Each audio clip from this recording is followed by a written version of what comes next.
Il y a un combat pour la liberté d'expression qui est mené aujourd'hui. La gauche veut censurer la liberté d'expression. L'écrasante victoire de Donald Trump aux États-Unis témoigne enfin d'un recul du mouvement wokiste, car comme vous le savez, le mouvement wokiste est très très fort là-bas. Il a infiltré les universités et d'ailleurs tous les lieux publics. C'est pareil en France, mais parce que nous on imite et on suit souvent les États-Unis, comme vous le savez. Mais il a aussi parlé d'immigration, d'insécurité. Il a dit par exemple des choses qui ont pu faire sourire, mais qui étaient une vérité, en disant que notamment Dieu avait inventé deux genres, l'homme et la femme, et qu'il n'y avait pas d'autre genre. Vous n'avez peut-être pas repéré, mais encore une fois, il y a tout un tas de choses du type des toilettes non genrées, et ça va de toilettes non genrées à des demandes complètement farfelues, notamment de plus en plus jeunes, un entrisme à l'école avec le fait qu'on dise aux jeunes que dès l'enfance, à travers des cours d'éducation, comme vous le savez, vous pouvez changer de genre si tu ne te sens pas bien dans ta peau de petit garçon, tout ça, tu peux devenir une fille parce que c'est ta liberté de petit enfant de décider. Enfin, toute cette idéologie infecte et abjecte que d'ailleurs les personnalités de gauche font semblant de soutenir parce qu'au fond, je pense qu'ils savent que tout cela est assez abject. Eh bien, tout cela a été porté par la candidate. Et je suis d'accord avec vous, c'est le principal enseignement de la victoire de Trump, c'est la défaite du wokisme. Et c'est magnifiquement représenté par le choix des deux vice-présidents, J.D. Vance pour Trump, Tim Walz pour Kamala Harris. L'un qui est la révélation de cette campagne et qui sera le futur sans doute du Parti républicain, qui est J.D. Vance, qui vient donc des classes ouvrières très populaires de l'Amérique, de ce qu'on appelle les rednecks. Eh bien, finalement, tout ça a été balayé et malgré, et ce que je dis, c'est la victoire de bien sûr, des valeurs traditionnelles, mais c'est surtout la victoire des médias non subventionnés, car il faut savoir que 80-90% des médias mainstream, c'est ce qui se passe également quand il y a Le Pen et Zemmour, font vraiment du lobbying pour être pro Kamala Harris, enfin pro donc démocrate, et pour nous c'est pro extrême gauche, pour la France. Font du tapage. Moi, j'ai vu ce qui s'est passé lors des législatives. C'est odieux. Je veux dire, il y a zéro chaîne qui est objective. Ils sont tous là à défendre et à diaboliser Le Pen, Bardella et compagnie.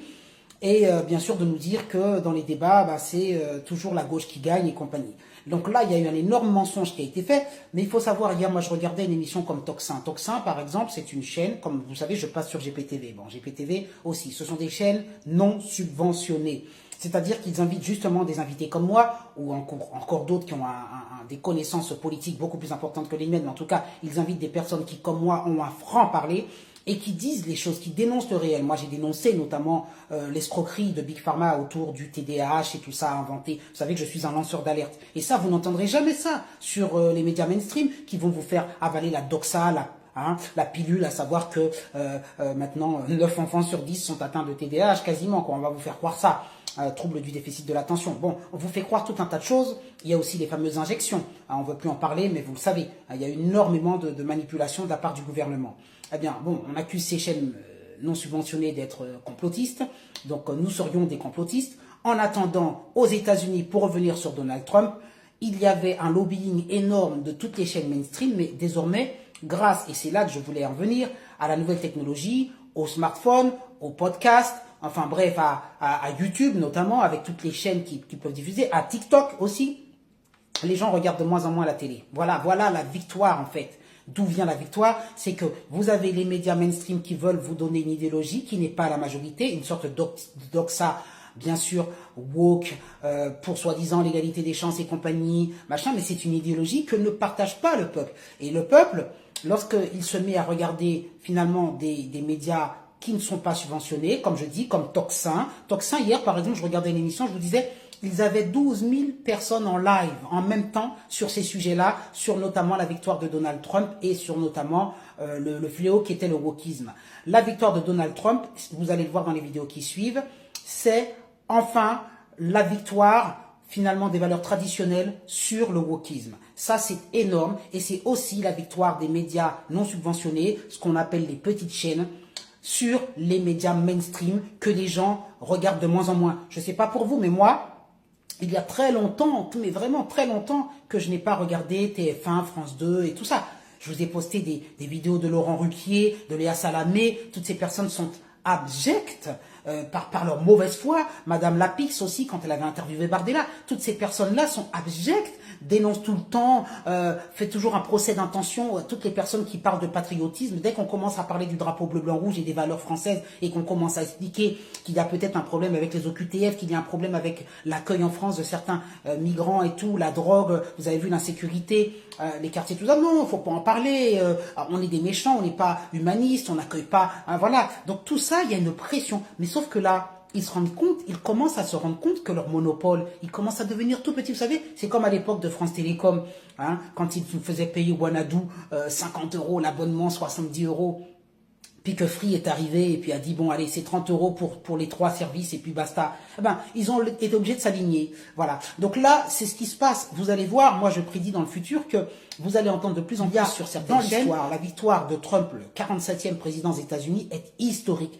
Car c'est plus que l'histoire d'un homme. Je sais que cet homme a ses travers. Hein. Je sais qu'il n'est pas parfait. Je suis pas là en train d'être dire je suis pro Trump pour sa personnalité. Vous savez, aucun homme n'est parfait. Alors qu'on diabolise Trump, on a tendance, vous vous souvenez comment on va dire, le politicien de gauche là qui s'est retrouvé à avoir des rapports avec une jeune fille de 4 ans qui était handicapée. Il est participé à des associations pour la défense du droit des femmes. Donc ça, c'est ce qu'on appelle Tartuffe. Donc moi, je préfère un Trump qui, bon, on sait qu'il n'est pas parfait, qui a des travers, mais qui est certainement moins machiavélique qu'un certain Macron ou qu'un certain, comme j'ai dit, cet homme ou même Nicolas Hulot, enfin je vous donne des images comme ça, qui étaient soi-disant, hein, on leur aurait donné le bon Dieu sans concession, et puis finalement, on se rend compte de ce qu'ils sont, ou ce politicien qui en profite pour avoir des rapports avec une gamine de 4 ans qui est handicapée. Mais quelle laideur!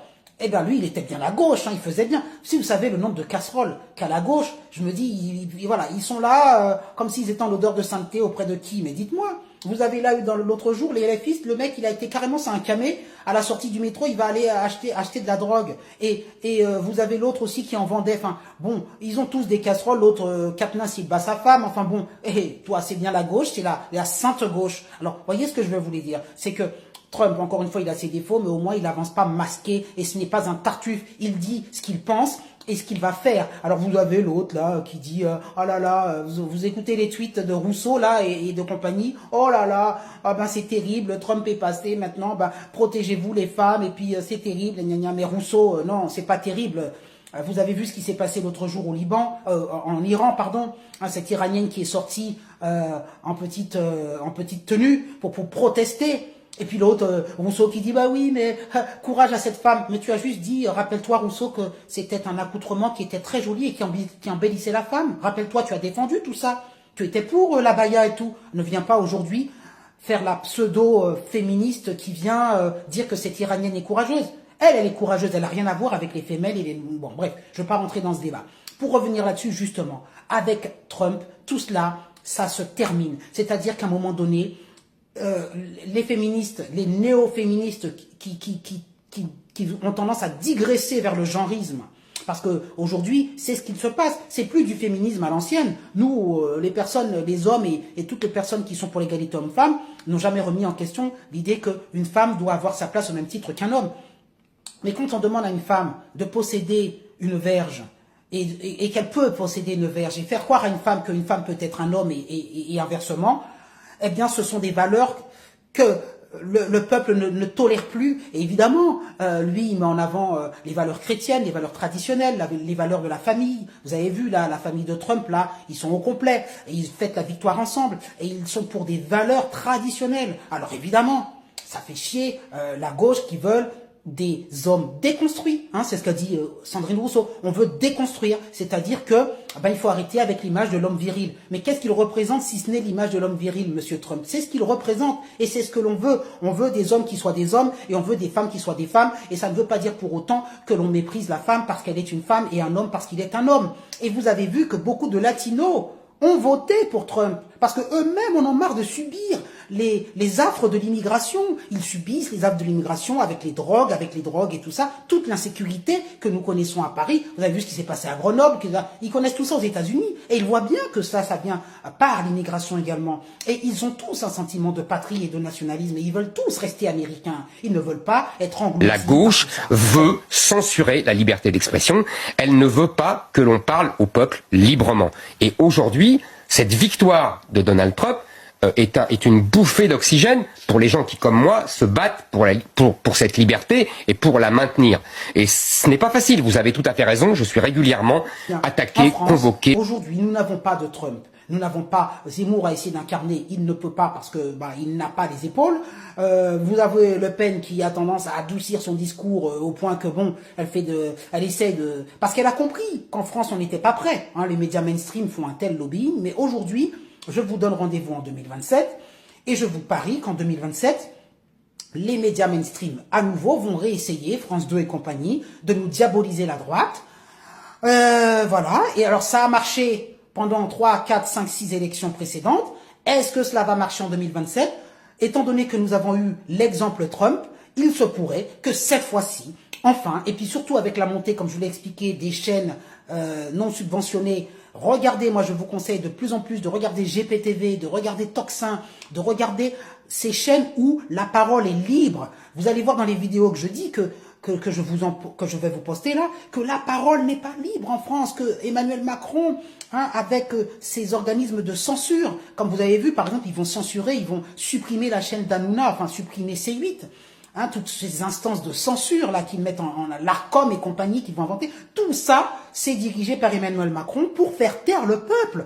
Parce que ce que dit Hanouna dans son émission, ça dérange. Je vous dis encore une fois, moi et partout ailleurs, on ne peut pas dire certaines choses. Sinon, nous sommes censurés. Il y a une censure et comme va vous l'expliquer Zemmour, on veut faire taire le peuple pour avoir un certain contrôle. Et donc là, c'est un système de dictature qui ne dit pas son nom, que exerce la gauche depuis plusieurs décennies, mais le peuple va se rebeller, comme l'ont fait les États-Unis, les Américains, qui se sont rebellés et qui ont dit massivement non. Je ne sais pas si vous imaginez ce que ça veut dire. Le calcul de Mélenchon, il tient en équilibre pour l'instant. Mais je ne dis pas qu'en 2027, certaines personnes, et peut-être même une majorité, ou en tout cas une grande quantité de musulmans, vont se dire, nous on s'est intégrés et on constate les dégâts et on voit, il y aura peut-être une scission qui va se faire entre certains musulmans pour pouvoir dire, certains seront du style Sonia Mabrouk, intégrés et compagnie, alors je la cite, je pourrais en citer plein sur CNews, et bien sûr vont voter à droite, et puis du coup, il y en aura de plus en plus, enfin moi ce que je souhaite, c'est qu'il y ait de plus en plus de Sonia Mabrouk, de plus en plus de ces personnes qui montrent qu'elles arrivent à penser au-delà de la couleur de leur peau ou de leurs origines, ce qui est mon cas. Comme vous le savez, je reçois de la part de beaucoup de TikTokers, oui, tu es un nègre de maison, un valet, un traître, mais tout ça, ce sont des Africains qui ont zéro de cervelle. Excusez-moi de vous dire ça. Ce sont des Africains qui sont restés dans leur négritude. Ça s'appelle Noël? Et ça se passe la nuit, violon? Et ça se passe quand ça se passe, qu'est-ce que tu veux que je te dise? Pourquoi tu dis ça? Parce que je ne vois plus Auralia la nuit. Elle est dans la cabane de Monsieur Hems. Qu'est-ce qu'ils font là-dedans, violon? Ce qu'ils font là-dedans? Qu'est-ce que tu penses qu'ils font là-dedans? Tu entends Monsieur M s'essouffler et gémir jusqu'à l'aube, non? Je l'entends. Eh bien, ils font ça de la même façon qu'on le fait en Afrique, il me semble. Elle et Monsieur Hems, tu crois qu'ils discutent? Je pense qu'elle lui a rien dit. Si elle lui avait dit, je le saurais.